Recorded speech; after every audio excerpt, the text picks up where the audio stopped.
सुमन है और आज जिस घटना के बारे में मैं आपको बताने वाली हूँ ये घटना बहुत साल पहले मेरे पापा के साथ हुई थी। मेरे पापा एक पुलिस इंस्पेक्टर है। एक पुलिस इंस्पेक्टर होने के नाते मेरे पापा की पोस्टिंग अलग अलग जगह पर होती ही रहती है, पर उस साल मेरे पापा की पोस्टिंग एक ऐसी जगह पर हुई थी जो कि बहुत ही ज़्यादा शांत थी। वो एक गांव था, पर वहाँ पर क्राइम्स बहुत ही ज़्यादा कम हुआ करते थे और मेरे पापा वहाँ जाकर बहुत ही ज़्यादा खुश थे। उन्हें ऐसा लग रहा था कि जब वो रिटायर हो तो वो भी किसी ऐसे ही छोटे से गांव में आकर रहेंगे जहाँ पे बहुत ही ज़्यादा शांति होती है। वहाँ पर ऐसे कोई ज़्यादा बड़े केसेस आते नहीं थे, पर एक दिन उनके पास एक ऐसा केस आया जिसके लिए उनको जंगल जाना पड़ रहा था। उनके पास एक लड़के की मिसिंग होने की खबर आई थी। वो एक बच्चा था और दावा ऐसा किया जा रहा था कि वो जंगल में खो गया है। ऐसे तो पुलिस वाले शाम के वक्त जंगल में नहीं जाते थे, पर मेरे पापा को अपनी ड्यूटी करना बहुत ही ज़्यादा पसंद था और उन्हें लगा अपनी ड्यूटी तो उन्हें करनी ही होगी।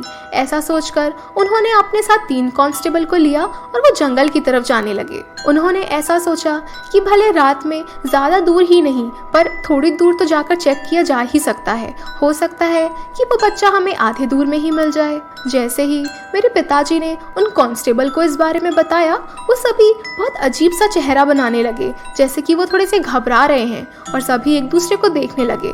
पर मेरे पापा ने उस चीज़ को इग्नोर कर दिया और उन सभी से उन्हें फॉलो करने के लिए कहा। जैसा कि आप सभी को पता है, मेरे पापा की पोस्टिंग उस शहर में होकर ज़्यादा वक्त नहीं हुआ था, इसलिए उन्हें पता नहीं था कि अगर किसी को ढूंढना है तो कौन से हिस्से से शुरुआत करनी चाहिए। रास्ते में वो अपने साथियों से इसी बारे में बात कर रहे थे कि हमें जंगल के कौन से हिस्से में पहले ढूंढना चाहिए।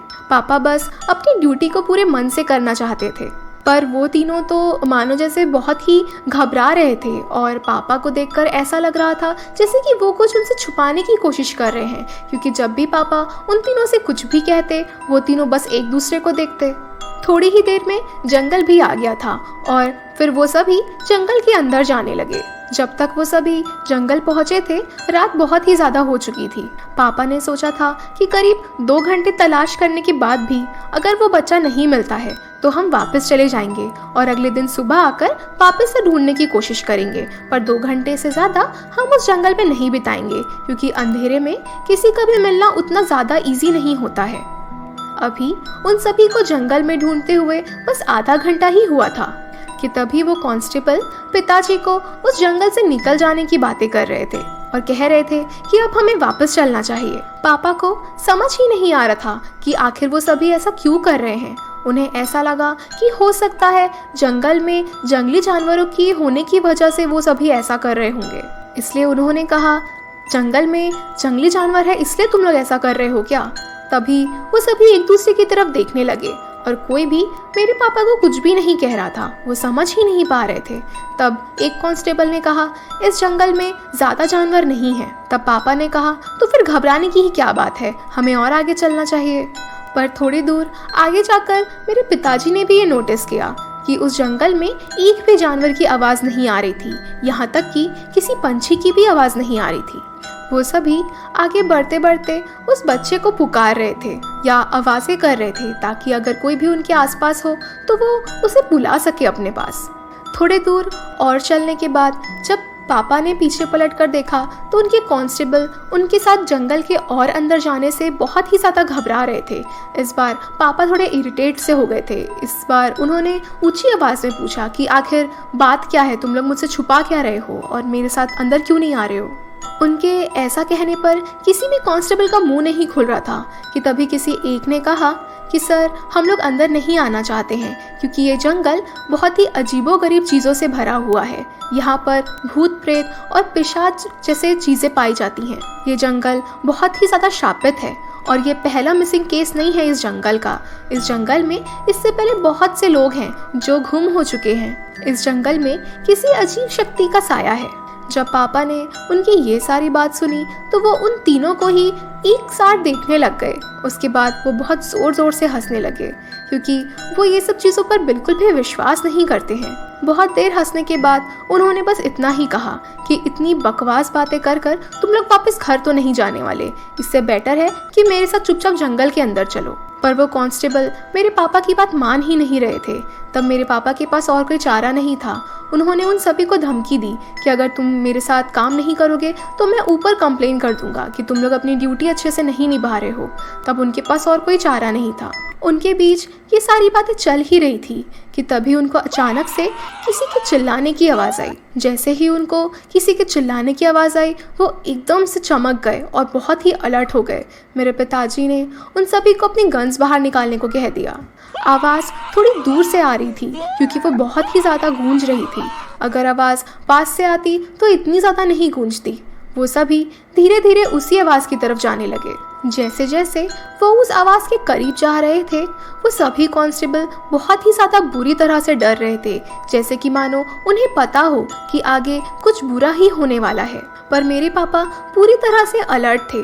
उन्हें जिसके चिल्लाने की आवाज़ आ रही थी ऐसा लग रहा था मानो जैसे वो आदमी हेल्प मांग रहा हो और किसी दर्द में हो। तभी मेरे पिताजी ने कांस्टेबल से कहा कि तुम सभी अपनी गन निकाल लो और उसे रिलोड रखो कि हो सकता है जिस जानवर ने उस आदमी को पकड़ा हो वो हम पर भी हमला कर दे, क्योंकि हम उसी आवाज़ के पास जा रहे थे। फिर वो सभी बहुत अलर्ट हो गए और धीरे धीरे उस आवाज़ के पास जाने लगे।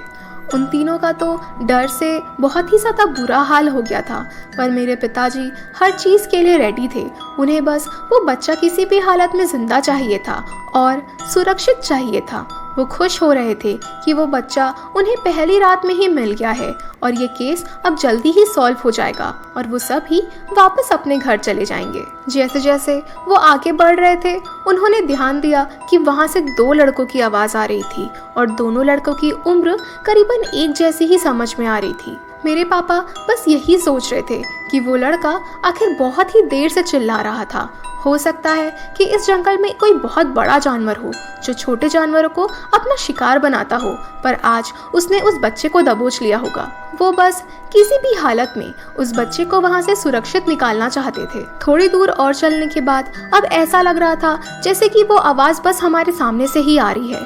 हम थोड़े कदम और चलेंगे और बस उस बच्चे को देख लेंगे।